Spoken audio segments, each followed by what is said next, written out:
I didn't know my life was about to split cleanly in two the moment I heard my own name spoken with laughter. Not laughter meant for me, laughter about me. I was standing in the hallway of the house I had paid for, the house I had worked 8 years to maintain, when my husband's voice floated down from our bedroom upstairs. Careless, bright, cruel in a way only someone who feels safe being cruel can be. He actually thinks he's invited for real, Mark said, laughing into the phone. Like, with food ordered for him and everything? A pause, then another voice, his sister Qley, laughing too. I stood there, frozen, my hand still on my work bag strap, my coat not even off yet. The clock on the wall ticked loudly. Each second felt like it was landing directly in my chest. I should have walked away. I should have pretended I hadn't heard anything. I'd been doing that for years already, pretending not to notice the small humiliations, the dismissive comments, the way my presence seemed to irritate him unless I was paying for something or smoothing something over. But this time my name came again. He'll probably just sit there quietly, Mark continued, amused. That's what makes it funny, watching how long he'll tolerate it.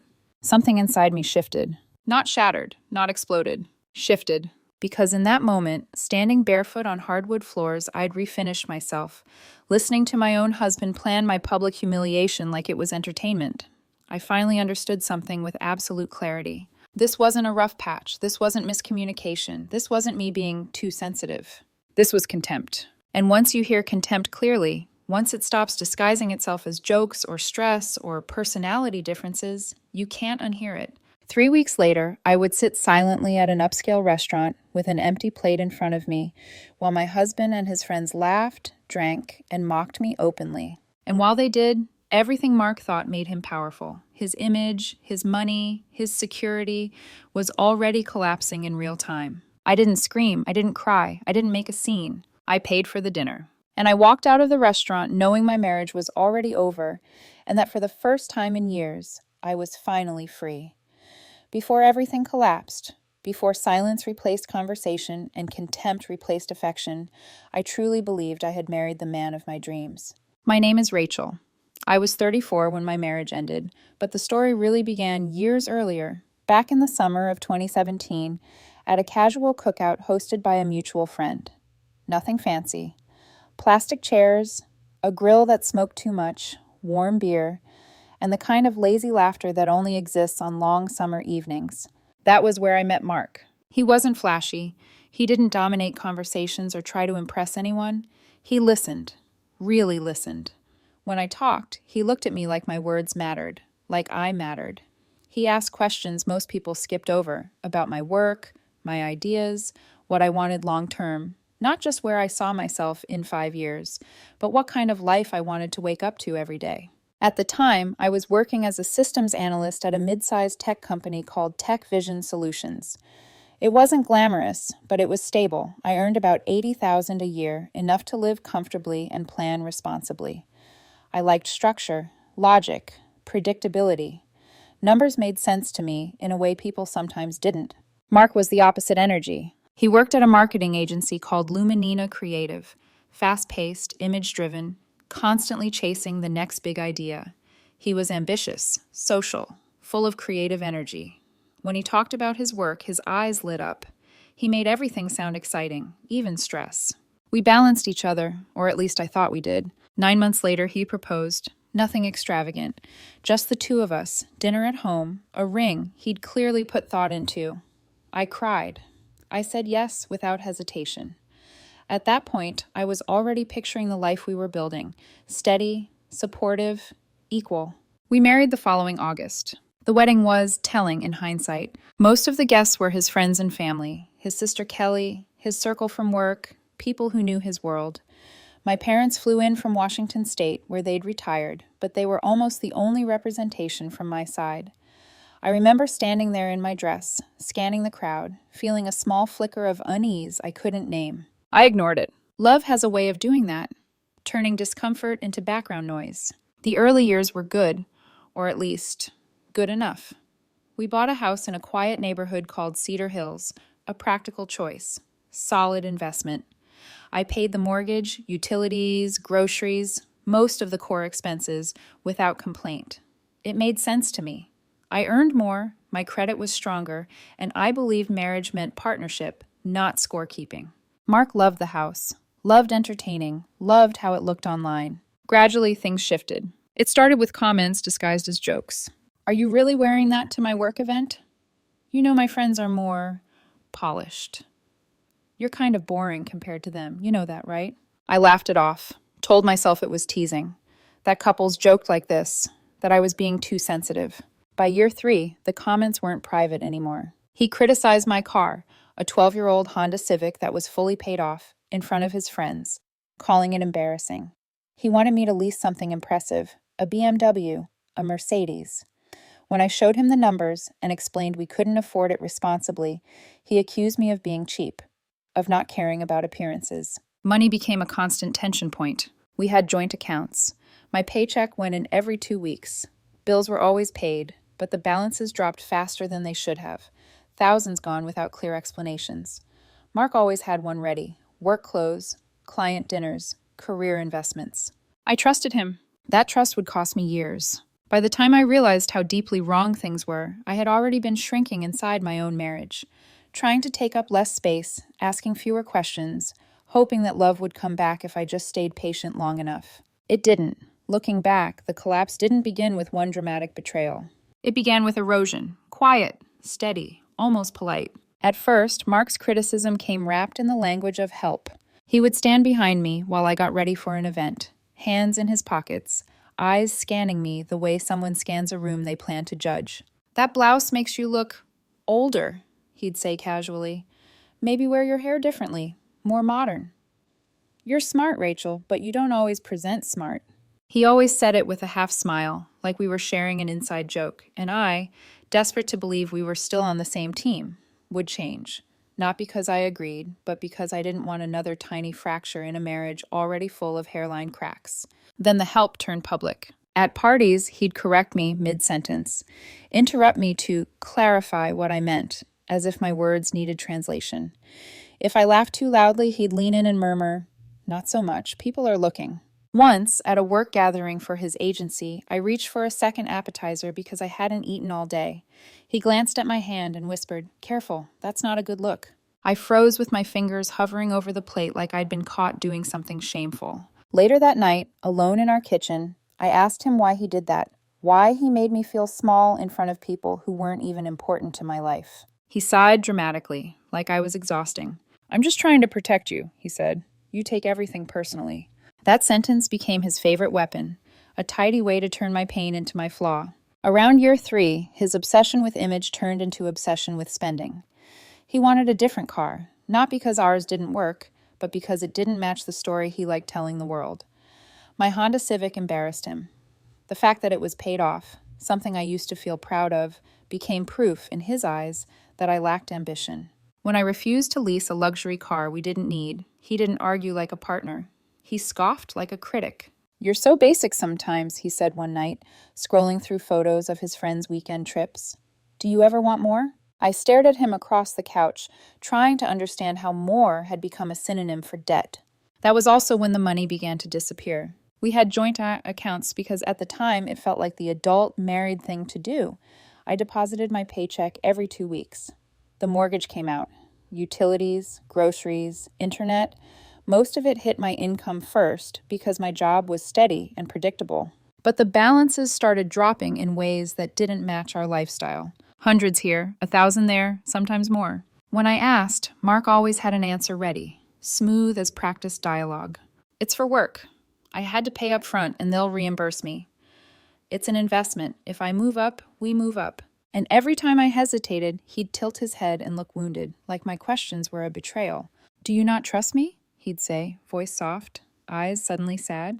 And I, still clinging to the version of him from that 2017 cookout, would back down. Qley didn't help. His sister had always been around in a way that felt invasive.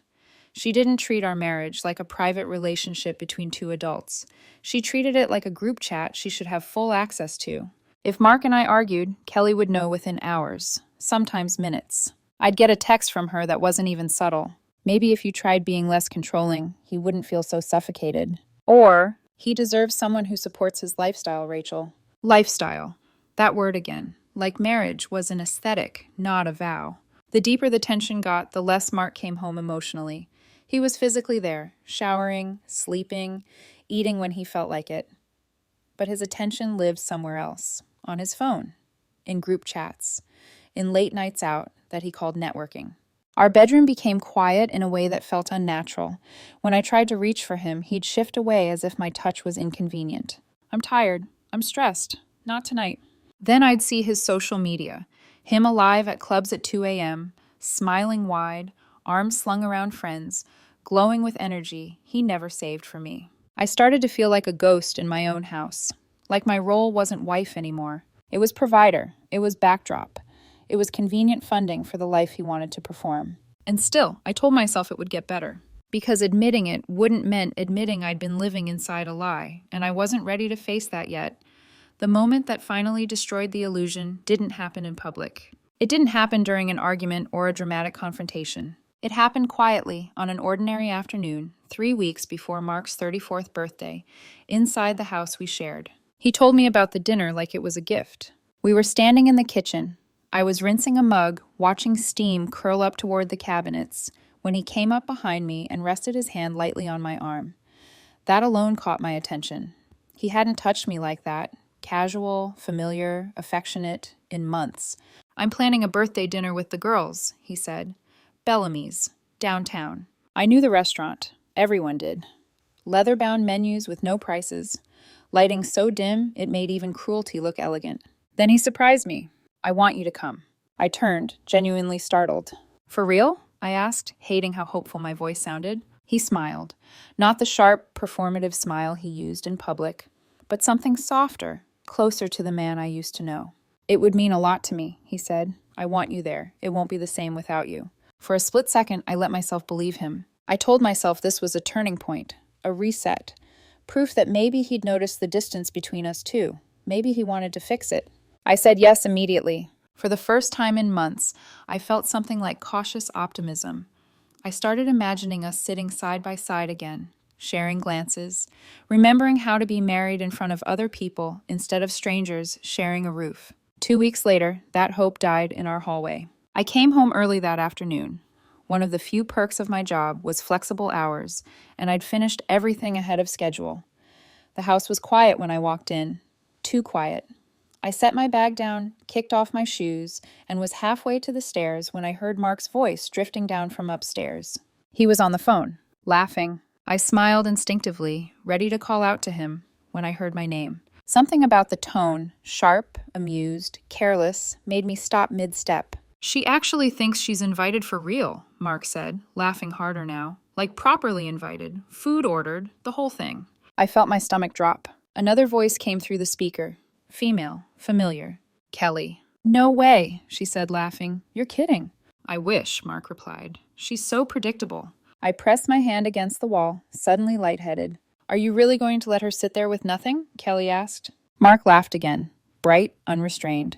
God, no, that's the best part. I want to see how long she'll just sit there and take it. There was a pause. Qley hesitated briefly. That's kind of cruel. But she was laughing too. That's the point, Mark said, watching her squirm. She'll probably try to smile through it like always. The hallway felt smaller, the air thicker. I stood there, listening to my husband, my partner of 8 years, plan my humiliation like entertainment. Like I was a prop in a joke he couldn't wait to tell. I didn't cry. I didn't gasp. I didn't storm upstairs. Something inside me went very still. For years, I'd questioned myself, wondered if I was imagining things, if I was overreacting, if I just needed to try harder, be softer, be quieter, be more accommodating. That moment erased every doubt. This wasn't miscommunication. This wasn't stress. This wasn't a rough patch. This was intentional cruelty. I waited until the call ended, until Mark's footsteps moved away from the bedroom door. Then I quietly stepped back outside, sat in my car, and stared at the steering wheel until my hands stopped shaking. That night, I didn't confront him. I cooked dinner. I asked about his day. I smiled at the right moments. And while he talked, completely unaware that the version of me who tolerated his contempt had just died, I began preparing. Not emotionally, practically, because love may blind you, but clarity makes you dangerous. The strangest thing about betrayal, real betrayal, is how quiet it can be once the noise fades. After that afternoon in the hallway, I didn't collapse. I didn't scream into a pillow or throw dishes or demand explanations. I went numb in a way that felt almost surgical, like my body knew panic wouldn't help anymore. That night, Mark came home late. He always did. I had dinner ready out of habit, not hope. We sat across from each other at the kitchen island, the same place where we'd once talked about buying this house, about future vacations, about children we never ended up having. He scrolled through his phone while eating. I watched the way his jaw moved, the casual ease of someone who believed himself untouchable. "You okay?" he asked eventually, without looking up. "Just tired," I said.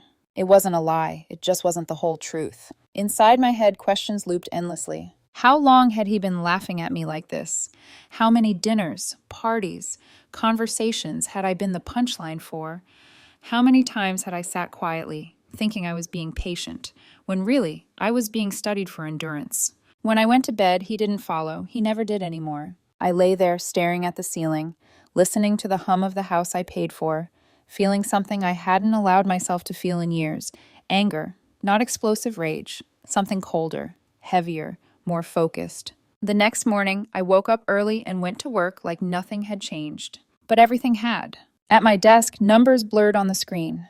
I caught myself rereading the same email 5 times.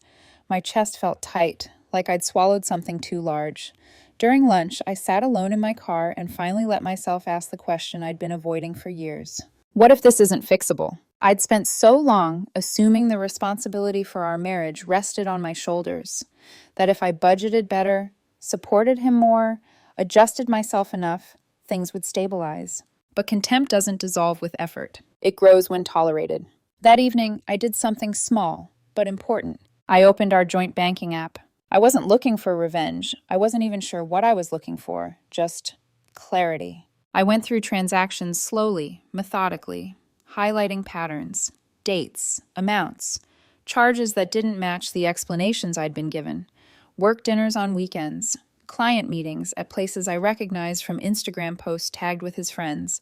My pulse quickened, not with panic, but with recognition. So this is where it went. Still, I didn't confront him. Not yet. I needed to understand the full shape of what I was standing in before I moved. 2 days later, I tried, one last time, to talk. We were in the living room. The TV was on, muted. I sat on the opposite end of the couch, leaving space between us that felt symbolic and unavoidable. "Mark," I said quietly, "do you still want to be married to me?" He blinked, annoyed by the interruption. "What kind of question is that?" "A serious one." He sighed, rubbing his face like I was a task he didn't feel like completing. "You're being dramatic again." I swallowed. "I overheard your conversation with Qley," I said. That got his attention. His head snapped toward me, eyes narrowing, not with guilt, but irritation. "You were eavesdropping?"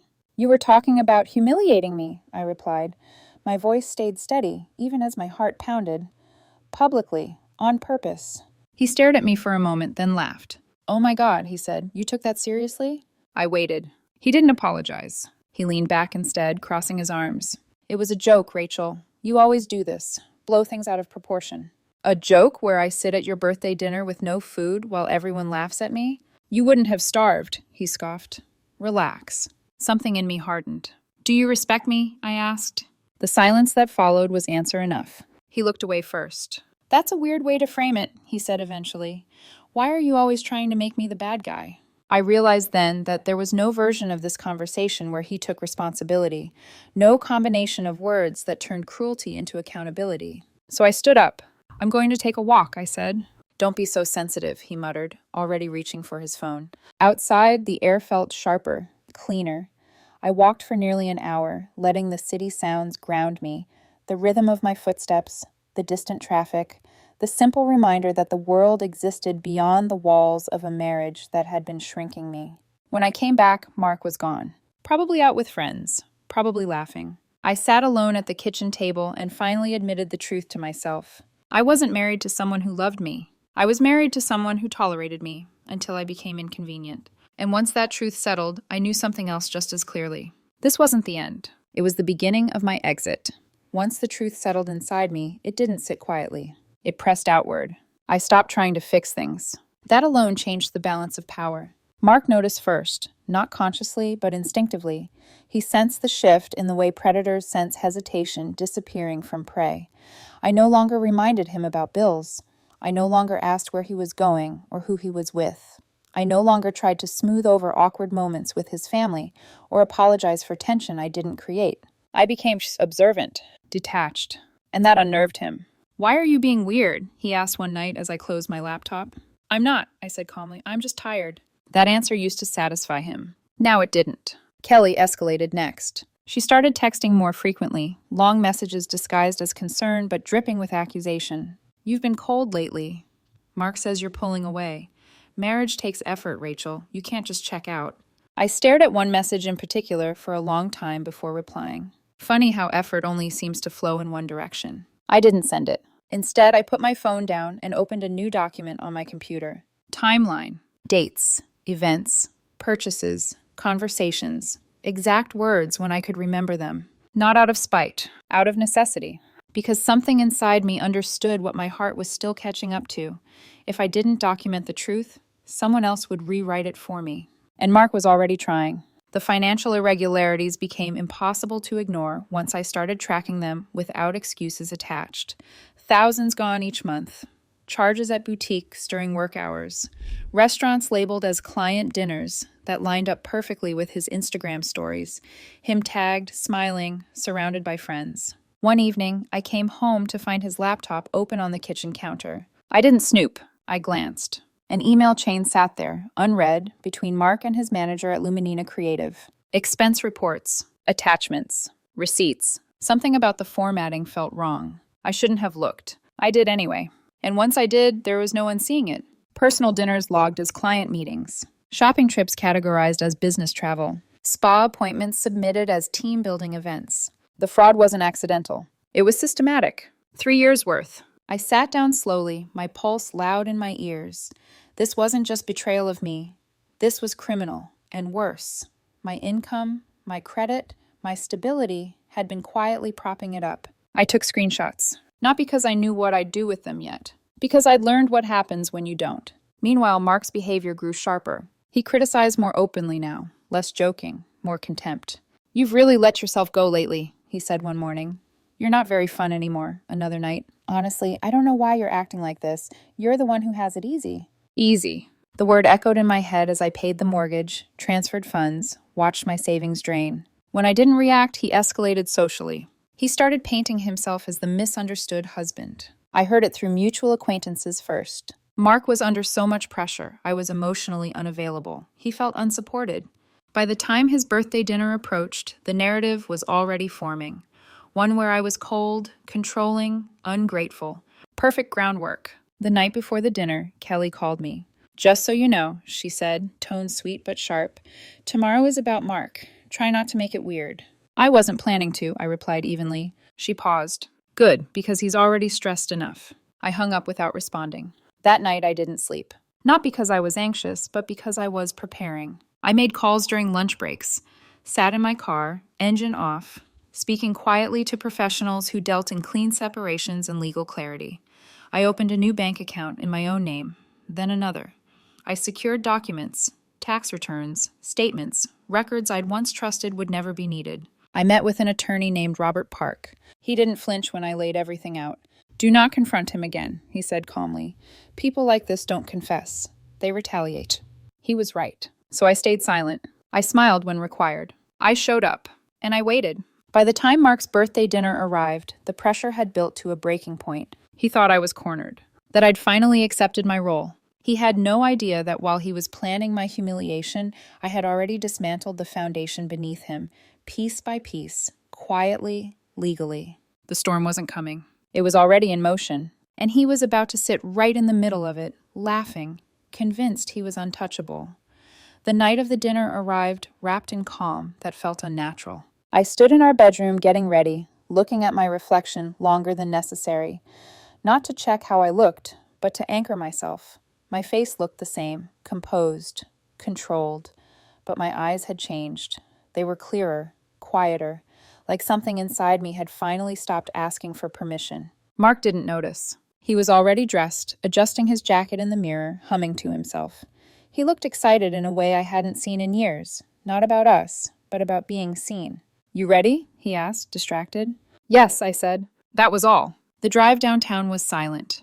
City lights streaked past the windows like a different life I might have lived. My hands rested loosely in my lap. My heart wasn't racing. That surprised me most. Bellamy's was exactly as I remembered. Expensive quiet, low lighting, the kind of place where money insulated cruelty. When we walked in, Mark's posture changed immediately. Shoulders back, smile ready. Performer mode activated. His friends were already seated. Qley, Amanda, Teresa, Brittany, Samantha. All eyes turned to us briefly, then slid past me like I wasn't there. I took the seat at the far end of the table. No one acknowledged it. No hello, no smile, not even a nod. That was the moment it hit me, not with shock, but with weight. This is intentional. The waiter arrived with menus. Everyone else ordered confidently, indulgently. Steaks, bottles of wine, appetizers with names designed to justify the price.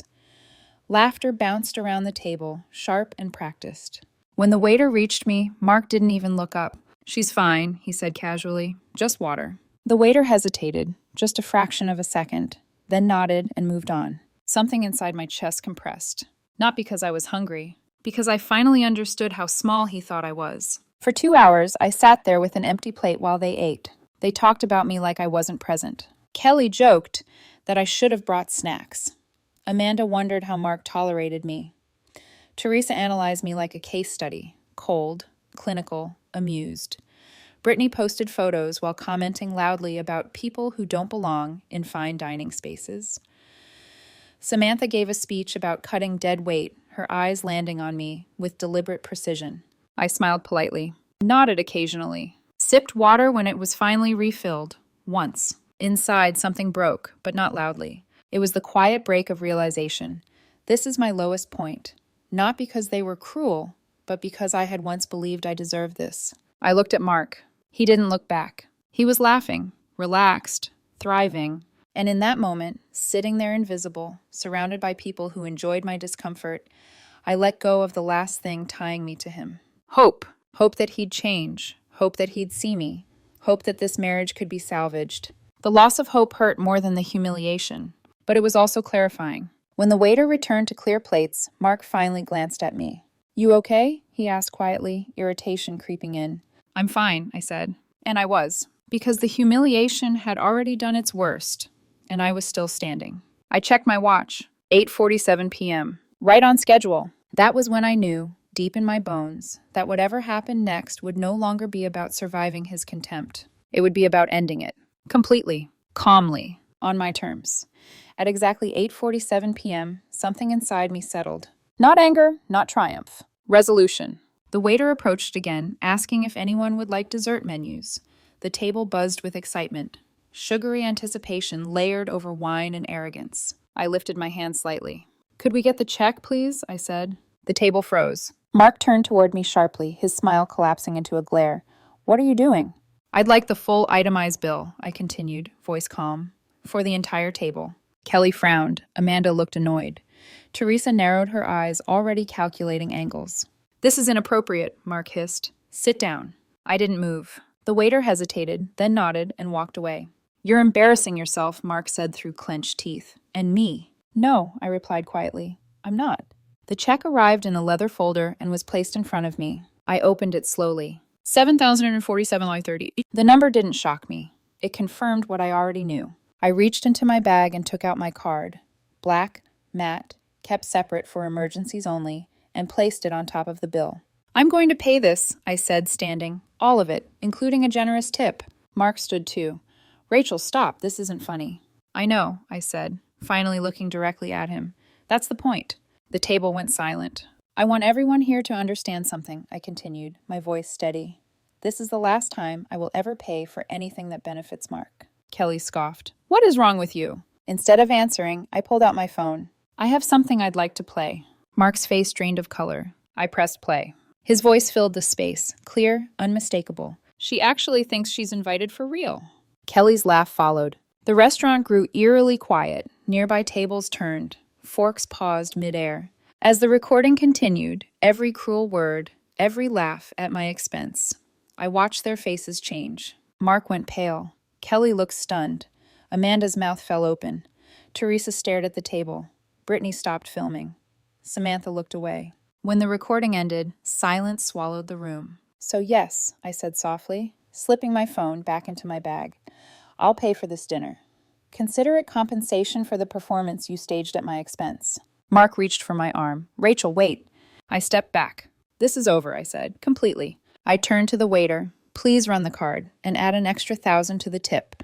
The waiter nodded, eyes wide. Then I walked out. The night air hit my face like freedom. Behind me, voices erupted, Mark shouting my name, Qley's fury, chaos unfolding, but I didn't turn around. I walked 3 blocks to where I'd parked deliberately far away. And while I did, everything Mark thought he controlled, his finances, his car, his career, was already unraveling. Not because of revenge, because of truth. The days after the dinner didn't explode.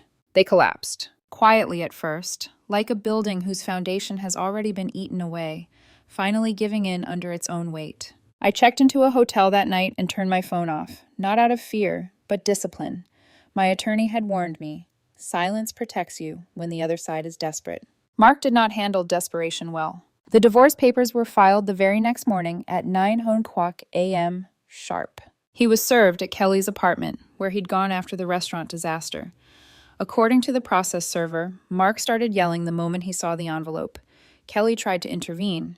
It escalated fast. Doors slammed. Voices rose. The server left quickly, trained to recognize when things might turn physical. By noon, my phone was lighting up. Missed calls, voicemails, texts swinging wildly between rage and panic. "You set me up. How could you humiliate me like that? Rachel, answer me now. We can fix this. You're ruining my life." I didn't respond. He took the fight public instead. Within hours, Mark posted a long emotional story on Instagram and Facebook, carefully written, painfully manipulative. He claimed I had financially abused him, that I had cut off access to money without warning, that I'd abandoned him and left him unable to buy food or get to work. Technically, parts of it were true, but truth without context is still a lie. He launched a fundraising page titled, "Help Mark Start Over After Financial Control." The description painted me as cold, calculating, vindictive. And people believed him. Strangers donated. Commenters called me heartless. His friends amplified the story, adding their own versions. Qley reposted everything with captions about toxic partners and hidden monsters. I watched none of it directly. Robert did, and he documented everything. Then the consequences arrived. The investigation at Luminina Creative moved fast once the evidence was formally submitted. The expense fraud wasn't ambiguous. It was documented, categorized, time-stamped. Over $43,000, misappropriated across 3 years. Personal dinners, disguised as client meetings. Shopping trips logged as conferences. Spa appointments billed as team-building events. The company reported it to the district attorney. Mark was fired immediately. 1 week later, he was arrested. Mugshot, fingerprints, charges filed. The story hit local news by afternoon. Suddenly, the narrative flipped. The fundraiser was shut down. Donations refunded. Comments turned brutal. His social media went private, then disappeared entirely. At mediation, the truth finished what silence had started. Mark demanded a 50-50 split, spousal support, sympathy. The evidence shut that down fast. 8 years of bank statements showing I paid every major bill, proof of hidden debt, over $60,000, in his name alone, the recordings, the timeline. We settled after 3 hours. I kept the house, no spousal support. He walked away with a modest equity payout and his debt. 3 months later, his criminal case ended with a guilty verdict on all counts. Probation, community service, full restitution. No prison, but the felony followed him everywhere. By the time the dust settled, Mark had lost his job, his reputation, his marriage, and the audience he'd performed for so carefully. I lost nothing I wanted to keep. When everything was finally over, the silence felt different. Not heavy, not empty. Clean. I moved into a small 1-bedroom apartment in a quiet complex called Riverside Gardens. Nothing impressive. No marble countertops or statement lighting. Just sunlight in the mornings, calm in the evenings, and the deep relief of knowing every inch of the space belonged to me. I bought furniture slowly, intentionally. Things I liked, not things that photographed well. I adopted a dog from the local shelter. His name is Cooper. He has mismatched ears and the kind of loyalty that doesn't require performance. He greets me every day like I'm the best thing that ever happened to him. In return, I show up. I started hiking again, something I'd given up because Mark said it was boring. I found trails less than an hour from the city, quiet paths where the only expectation was forward movement, one step at a time. Months later, on a random Sunday afternoon, I met someone at a bookstore. His name is Ethan. He's an elementary school teacher. He laughs easily, doesn't own a single designer item. We talked for hours about books, absurd philosophy debates, and small dreams that don't require approval. We're taking things slowly, because I'm not in a hurry anymore. This story isn't about revenge. It's about clarity, about learning that love doesn't mock you behind your back, that partnership doesn't require shrinking, that respect is not optional. The moment I walked out of that restaurant, I didn't just leave a marriage. I returned to myself, and that finally was enough.